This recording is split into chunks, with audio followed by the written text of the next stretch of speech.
안녕하셨습니까?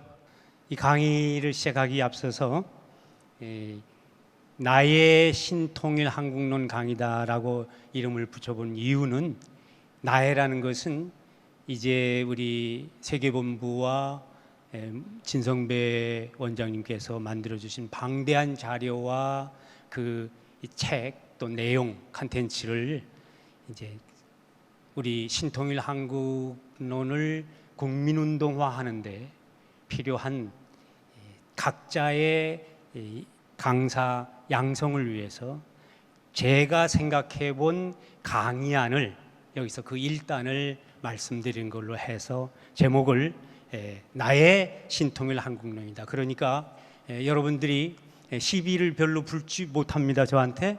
이건 나의 거니까 여러분들은 여러분들의 걸로 만들어서 어서 빨리 신통일 한국 국민운동이 불같이 일어섰으면 좋겠습니다.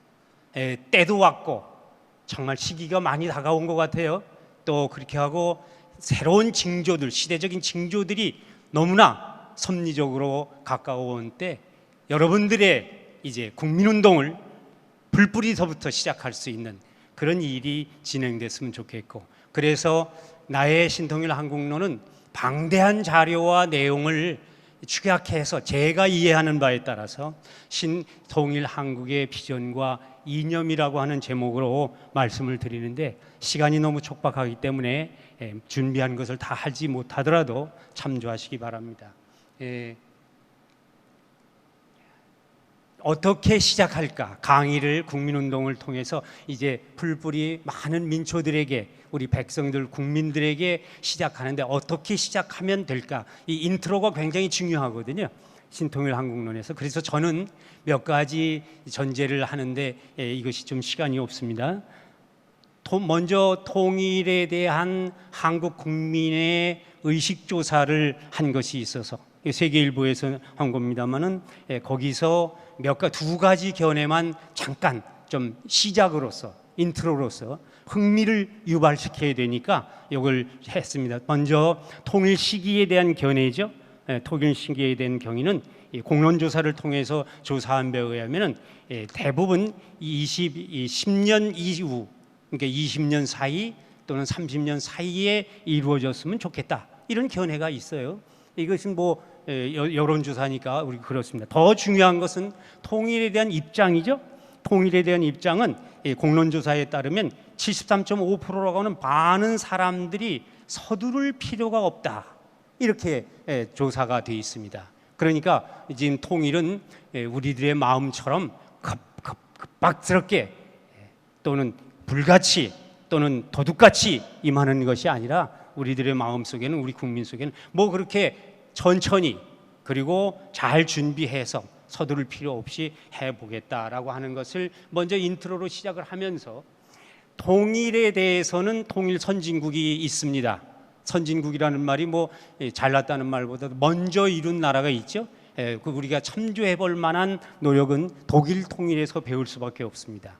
여러분, 이제 시작을 위해서 독일 통일은 여러 가지가 있는데 여러분 다 거기 있겠지만은 우리 한 가지로 말씀을 드리면은, 이게 유명한 사진인데요.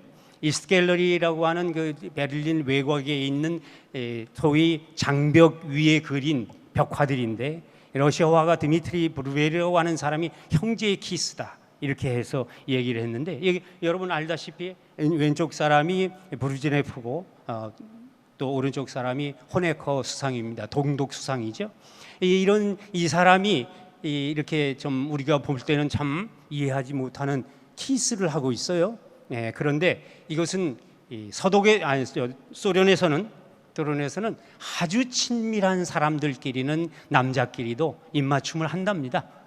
그래서 이때 동독을 방문했던 1979년에 한참 그 냉전 체제가 완성되고 독일 통일에 전혀 기미가 없었을 때 이렇게 아주 상당한 그런 미략을 또는 굳건한 협조 체제를 가지고 있던 이 나라가 여러분 알다시피 1961년 베를린 장벽이 세워지고 89년 11월 달에는 베를린 장벽이 허물어졌고요.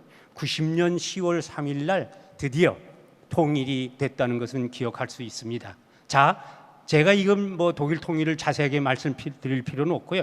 헬무트 콜 수상은 유명한 얘기를 하나 했죠. 거기 써 있습니다. 우리는 하나의 민족이다. 아인폴크라고 하는 하나의 민족이라고 하는 선언을 하면서 10월 3일 날, 뭐 개천절이긴 합니다만 하여튼 90년도에 통일을 이뤘다는 것 말씀을 드리면서 제가 오늘 얘기하고자 하는 것은 1990년이 지난 올해까지 약 32주년이 지났는데요. 32년 동안 독일 통일의 반성이 지금 싹트고 있습니다.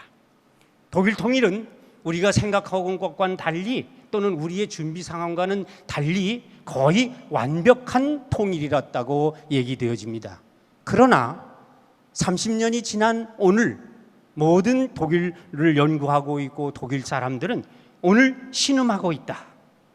이 한 가지 예를 들어드리죠. 대중강연이니까 오시-배시 신드롬이라는 게 있습니다. 이미 들으신 바도 있겠으면은 오시라는 말은 동독 사람들이 아니 서독 사람들이 오스트라는 게 동쪽이니까요. 동독 사람들에 대한 폄하 또는 좀 그런 내용이죠. 보는 눈이고, 그다음에 배시라는 것은 동독 사람들이 서독 사람들을 어떻게 생각했는가. 30년이 지난 다음에 오시라고 오시라는 말을 우리말로 뭐 좀 쉽게 번역을 하자면 저 동독놈들이라는 뜻입니다. 더 세게 뭐 아침에 이렇게 나쁜 소리를 할 수가 없습니다. 배시라고 하는 것은 저 서독놈들 그런 얘기죠.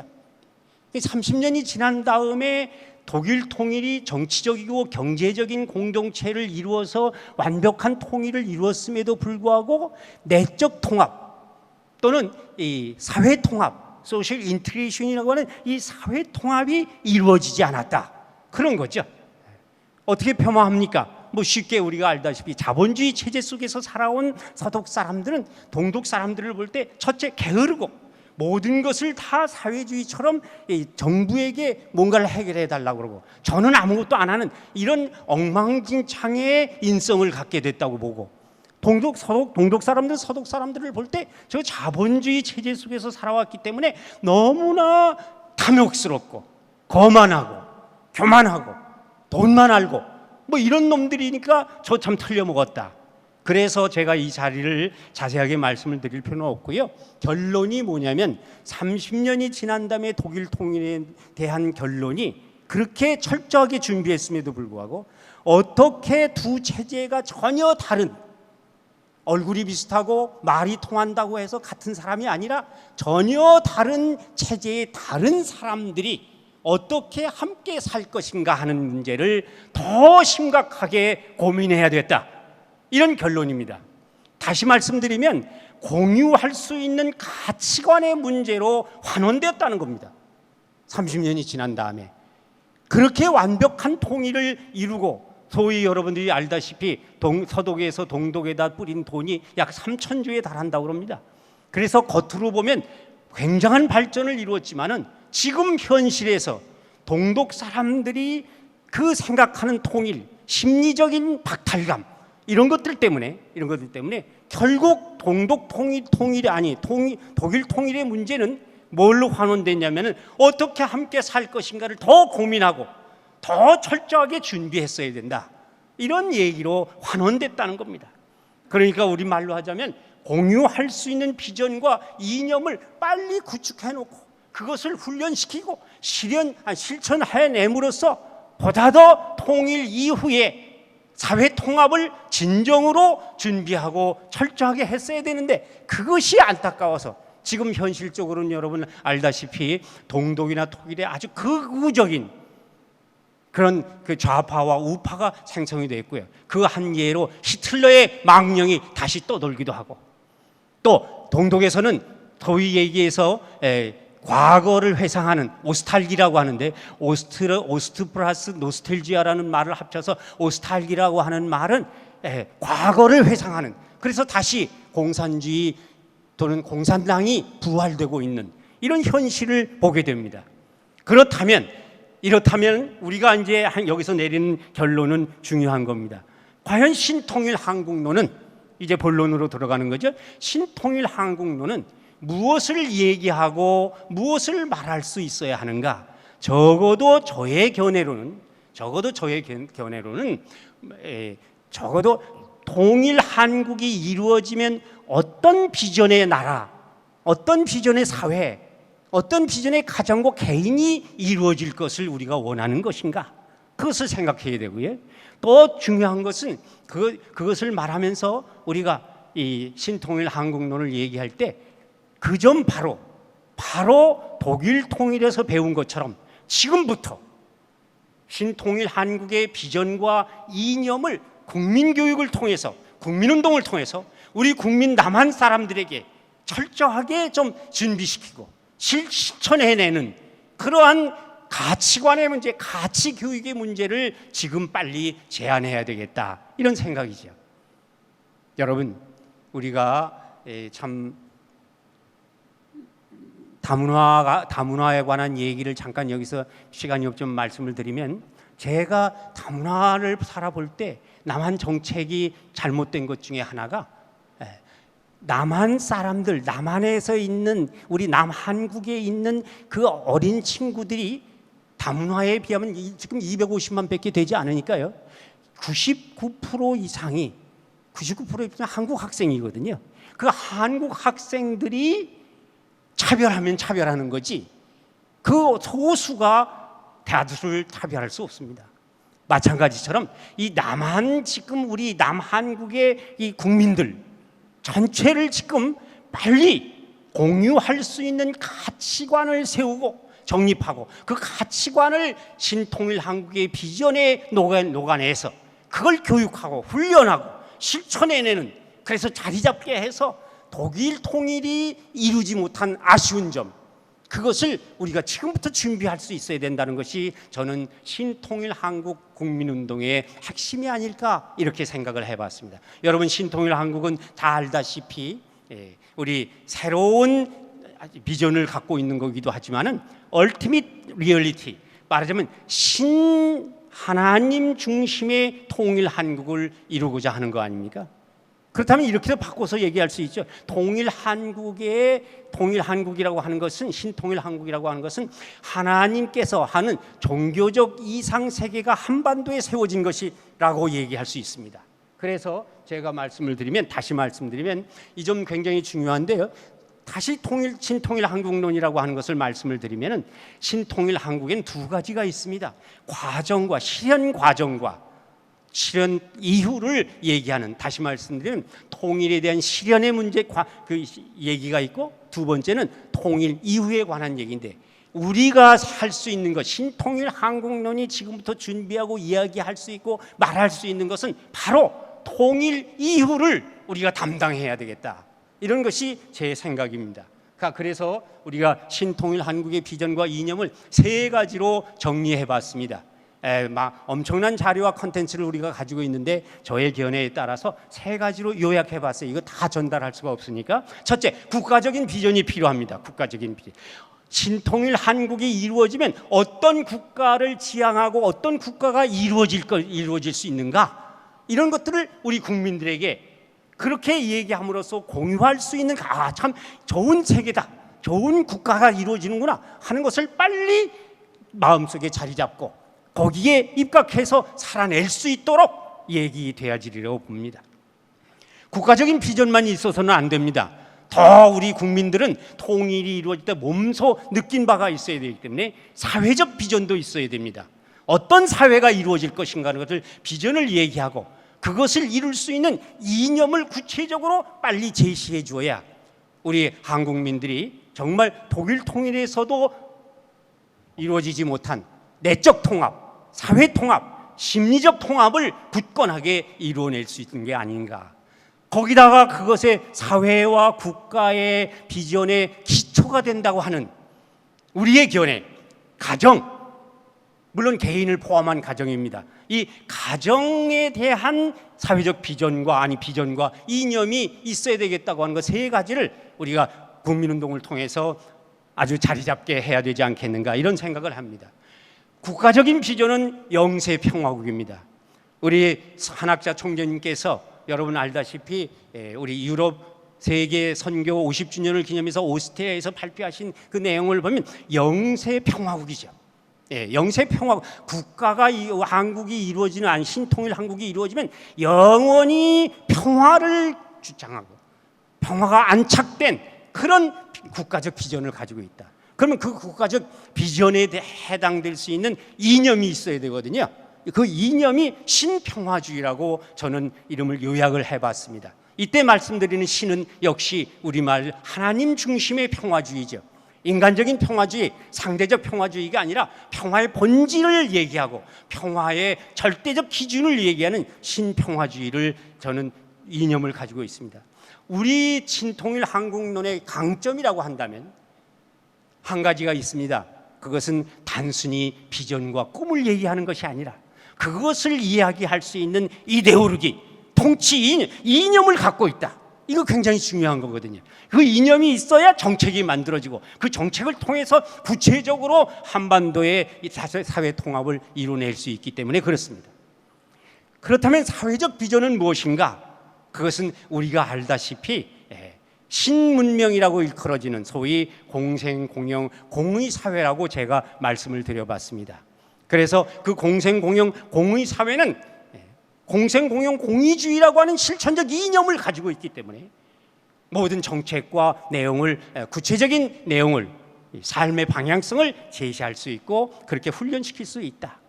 또 그 사회와 국가에 대한 비전을 바탕하고 있는 그런 가정 공동체, 신가정 공동체를 어떻게 이루는가?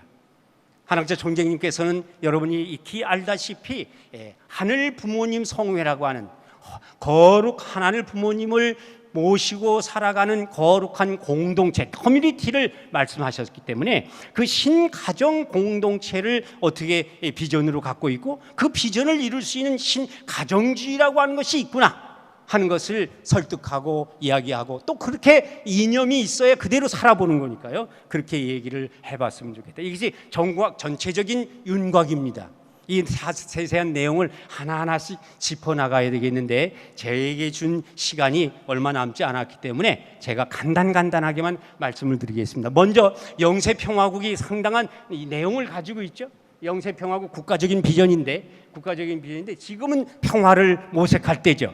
이 내용은 자세하게 말씀을 안 드리겠습니다. 실제 강의할 때는 이런 내용이 더 재미있으니까요. 그렇지만은 얘기하겠습니다. 세계에서는 온갖 테러가 벌어지는 거죠. 그래서 이 평화에 관한 것도 인류는 우리만 얘기하는 것이 아니라 인류가 평화를 모색해 왔습니다. 이 학자에 의하면 소극적인 전쟁 부재의 소극적인 평화를 얘기하고 있지만은 또 적극적인 평화 운동도 갈퉁이라는 사람이 얘기함으로써 전 세계의 평화를 세우는 일에 노력하는 사람들이 있죠. 이 갈등을 해소한다. 그래서 평화 공존의 위협 체제를 만들고 더 나아가서는 영구적인 평화 체제를 이야기함으로써 한반도는 적어도 통일이 된 이후의 한반도는 영세 평화국을 모색해야 되겠다. 이런 얘기입니다.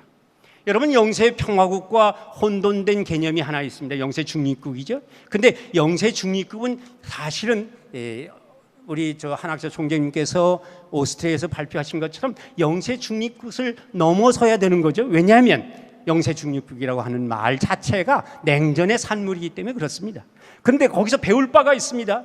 뭐가 배울 바가 있냐면 영세 중립국의 여러 가지 형태가 있는데 이건 자세한 내용은 말씀 못 드리고 두 가지로 나누어 보면 주변국 보장형이 있습니다. 주변국의 강국에 따라서 강대국에 따라서 그 자리 한 국가를 영세 중립국으로 보장함으로써 직접적인 충돌을 피하는 그런 스위스형이 있죠.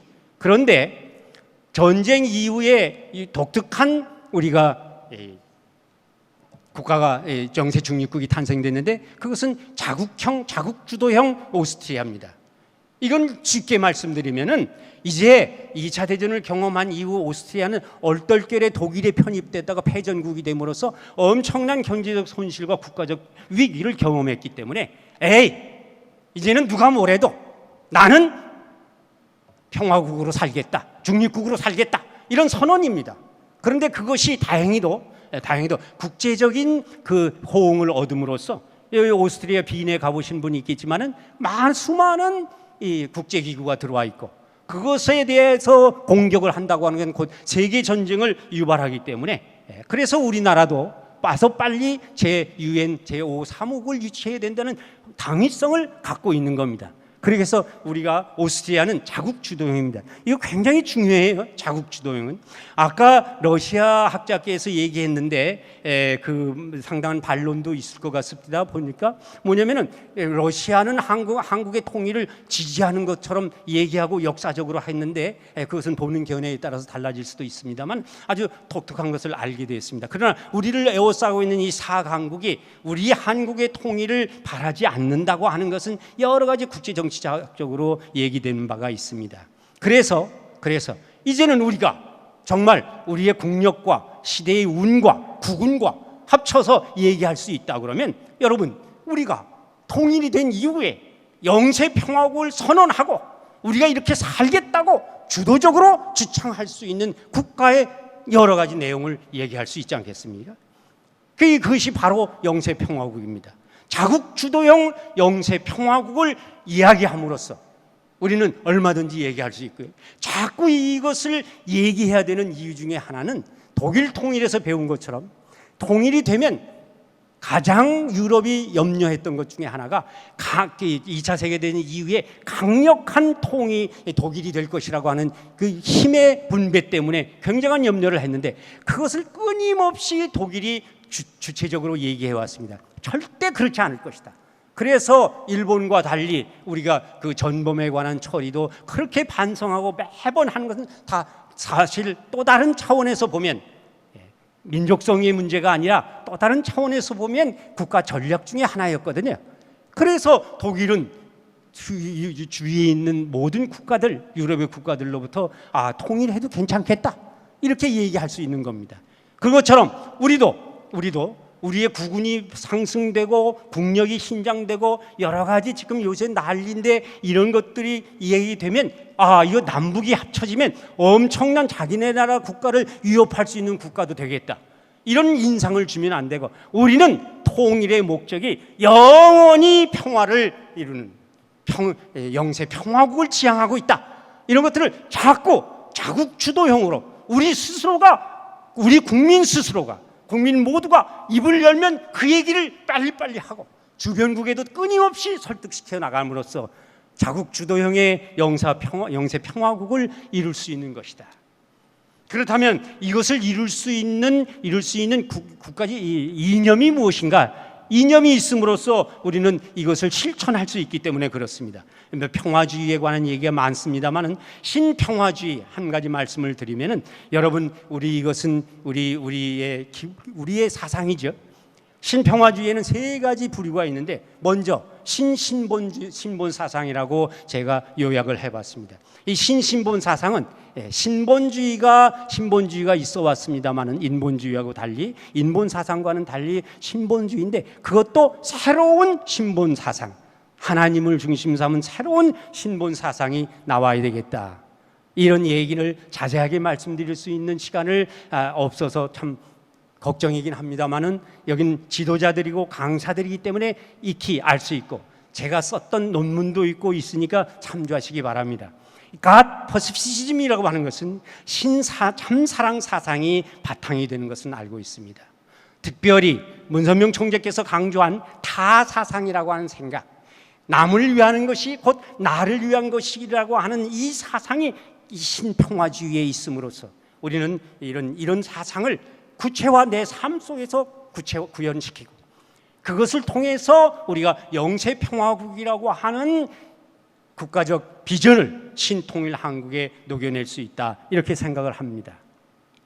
다음 신통일 한국의 실현을 위해서 사회적 비전이 무엇인가? 여러분 제가 이렇게 정리했습니다. 공생, 공영, 공의 사회다. 이것은 문명 담론을 좀 얘기할 필요가 있는데요. 문명 담론을 얘기하는 것 중에 신문명이 도래한다는 것 알고 있습니다. 여러분 여기 있다시피 신문명은 녹색 살펴보면 정신적, 물질적 보편 가치를 실현할 수 있는 신문명입니다. 정신적 가치와 물질적 가치를 실현할 수 있는 신문명이에요. 정신적 가치를 이야기함으로써 물질적인 것을 포기할 수도 없고 물질적인 것을 기반으로 해서 정신적인 것만을 얘기하는 유물론과 유심론을 다 극복해낼 수 있는 우리의 바로 공생, 공영, 공의 사회를 지향하고 있다. 이렇게 되면 얼마나 좋겠습니까? 공생, 공영, 공의 사회 중에 참 중요한 사회적 비전인데요, 어떤 통일 이후에 어떤 사회를 이룰 수 있을까? 자본주의 체제와 사회주의 체제라고 하는 전혀 다른 사람입니다. 만나면 말이 통하고 얼굴이 비슷하니까 얘기는 할 수 있지만은 그 사람들 그렇게 보는 순간 우리에게는 재앙으로 다가옵니다. 통일이라고 하는 것이. 여러분 아시겠죠? 전혀 다른 사람이라고 설정을 하고 그들을 어떻게 공유할 수 있는 가치로서 같이 더불어 살 수 있는 공존의 가치를 이야기하는 것이 더 현실적이지, 그냥 얘기해서는 안 됩니다. 자본주의를 강조하는 거기에 습성적으로 사는 사람은 우리가 아까 독일 통일에서 뵀듯이 배신놈들입니다. 배신. 더 서독놈들이 돼요. 남한 놈들. 여러분 제가 이런 때 강의할 때는 실제로 이런 예도 들죠. 여러분 1년 전인가 1년 반 전인가 여러분 다 아시지 않습니까? 세상에 옆에 아파트 옆에 살던 사람이 탈북 모녀였었는데 이 모녀가 죽은 다음에 가보니까 고춧가루 한 통 있었다는 거 아니에요? 이런 자본주의 사회의 극단적인 모습, 물론 훌륭한 점도 있습니다만 극단적인 모습 속에서 통일이 된 이후에 북한 사람들이 뭐라고 얘기하겠습니까? 저 탐욕스러운 놈들 때문에 우리가 살 수가 없다. 오히려 분단된 국가가 훨씬 더 좋았다 하는 노스텔지아라고 하는 북을 옛날 생각을 하는 북쪽에 대한 향수를 다시 불러일으킨다고 하는 것은 통일을 연구하는 학자들에 의해서 이미 언급되어 있는 겁니다. 그럼 그런 것들을 다 극복할 수 있는 비전을 얘기하고 그것을 얘기할 수 있는 구체적인 실천 방안으로서의 이념을 적어도 거기까지는 이야기함으로써 우리는 신통일 한국론의 사회적 비전을 얘기하고 이념을 말하는 당위성을 가지리라고 봅니다. 공생공영 공의 사회는 이 공자가 중요한데 이 공자는 여러분 다 알다시피 이웃과 함께 그것만은 아닙니다. 우리는 신과 함께라고 하는, 그래서 공통된 얘기를 하고 있죠. 이것은 신문명 사회이자 공공선을 추구하는 그런 사회로 보여집니다. 그래서 더불어 같이 살고 더불어 발전하고 더불어 그걸 공생과 공영의 기본을 이루고 있는 공의, 정의와는 조금 다른 편파적인 의식이 없는 공동윤리의 사회가 이루어지는 것, 공생경제의 사회, 공생경제 공동체 또는 공영 정치 공동체, 공의 윤리 공동체가 사회적으로 이루어지는 사회가 신통일 한국 사회고, 또는 신통일을 이룬 통일 이후에 내적 통합, 사회 통합을 이룰 수 있는 그 사회적 비전이라고 하는 것을 분명하게 이야기하고 말씀드리고 감동시켜서 정말 이렇게 살아봐야 되겠다고 하는 것을 자리 잡게 하는 것이 우리 신통일 한국론을 주창하는 우리들의 사명이 되어야 되지 않겠나, 이렇게 생각을 해봅니다. 그렇다면 여러분 알다시피 공생, 공영, 공의의 주의가 있지 않습니까? 실천적 이념으로서. 그런데 제가 살펴본 바로는 적어도 아전인수가 아니라 이제 지금 공생, 공영, 공의 사회가 오고 있다는 것입니다. 신문명의 세계 사회가 도래함으로써 공생, 공영, 공의 사회가 오고 있죠. 지금도 우리 국가적 아젠다들 가운데 요새 뭐 대통령 선거가 있습니다만 그런 국가적 아젠다 가운데 이 얘기하는 사람이 뭐 때가 됐어요. 이럴 때 우리가 정확하게 비전을 얘기하고 실천적 이념을 얘기하고 그 이념의 토대로 한 우리들의 공동체의 싹을 보여줘야, 아 그렇구나, 그것이 정말 문선명 한학자 총재님이 지향하는 바고 그 뜻이었구나, 이것을 증거하고 이야기할 수 있으리라고 봅니다. NPO라고 하는 소위 그 비영리 기구의 도래는 저는 이렇게 봅니다. 공생, 공영, 공의 사회가 오고 있다고 보죠. 공생 자본주의의 4.0이라고 하는 자본주의 4.0의 내용은 바로 그런 겁니다. 방임함으로써 국가적 재산을 쌓는 것이 아니라 또 그것을 약간 수정하고 수본하고 또 신자유주의의 문제를 넘어서서 정말 공생 자본주의를 탄생시킬 수 있는 공생 경제 공동체를 이룰 수 있는 비전, 이거 굉장히 중요한 비전이고 이미 많이 와 있습니다. 여러분, 미국이라고 하는 나라가 상당히 심각한 나라이긴 합니다만은 그래도 미국이 세계를 지휘하고 이야기할 수 있는 것 중에 하나는 저는 이렇게 봤습니다. 보고서에 따르면 미국 경제의 총량 GNP라고 GDP, 이 GDP의 3분의 1, 약 30%가 non-profit organization에 의해서 움직이는 경제 상황이 됐습니다. 지금 이거 우리나라는 지금 1%가 안 돼요. 근데 30%, 간단하게 이렇게 말씀드리죠. 미국 사회를 움직이고 있는 경제적 돈, 소위 말하는 돈의 흐름이 3분의 1 정도가 영리를 추구하고 있지 않은 돈이 움직인다는 거예요. 천국 아닙니까? 그게 천국이죠. 영리를 목적으로 하지 않는 돈이 30%에 해당된다는 거예요. 우리나라 지금 1%밖에 안 됩니다. 이런 것들이 상당한 문제가 되죠. 우리가 선진국이 되기 위해서라도 또는 신통일 한국을 이야기하기 위해서라도 빨리 영리를 목적으로 하지 않고 있는 이런 돈의 움직임이 30% 이상 올라가야 하나님이 얘기할 수 있는 공생의 나라, 공생 경제의 공동체가 이루어질 수 있고 또 그걸 통해서 공영 정치사회가 발전될 수 있고 그 모든 것을 뒷받침하고 있는 공의, 이 중첩적 사상이지, 공의, 공동윤리의 사상이 바탕이 돼서 공생하고 공영하는 그런 사회가 우리의 신통일 한국의 사회적 비전이라고 하는 사실을 빨리 가르치고 그것이 자리 잡도록 해야 되는데 그것은 바로 사회적 이념이 있기 때문에 저는 가능하다고 강조해 마지 않습니다.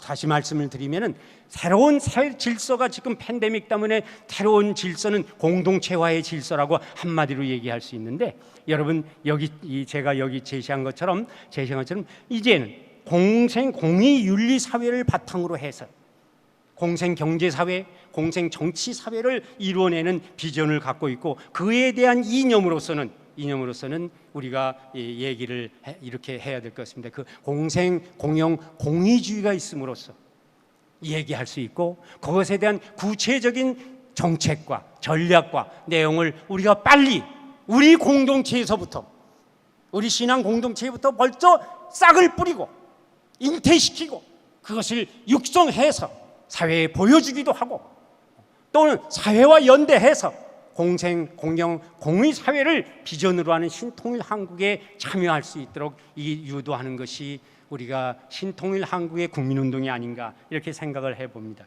이제 마지막 사회적 비전과 국가적 비전, 사회적 이념과 국가적 이념을 바탕으로 해야 되는 가정적 비전이 있습니다. 이때 물론 제가 늘 강조합니다만 가정에는 개인을 포함하는 겁니다. 이 개인을 소외시키면은 가정에 함몰시키면 곤란한 문제가 생기는 것 중에 하나가 서구 사람들은 가정이라는 말을 쓰지 않기 때문에 그렇습니다. 개인의 자유 굉장히 중요한 덕목이죠. 중요한 덕목. 그걸 위해서 서구 역사는 헤쳐나왔다고 해도 과언이 아니, 피를 흘려나왔다고 해도 과언이 아닙니까? 그렇기 때문에 우리가 얘기하는데 가정은 반드시 개성 진리체인 우리가 개인을 포함한 가정적 비전이라고 하는 것을 강조해야겠다고 하는 것이 평소에 저의 생각이고 그 가정적 비전은 인간이 가정적인 존재라는 것부터 시작해야 됩니다. 이 얘기에 대한 설명을 제가 할 수 없는 것을 굉장히 안타까워하면서 이 말씀만 드리고 이 비전에 대한 얘기하겠습니다. 소위 얘기해서 이 가정적 존재라고 하는 것은 요즘 우리 한국 사회에 또는 더군다나 더 나아가서 신통일 한국이 이루어지는 북조선과 남한국의 사회 통합을 위해서는 많이 생겨나는 개인적 불행과 사회적 불행을 치유할 수 있는 공간으로서의 가정이 필요하다 그런 얘기죠.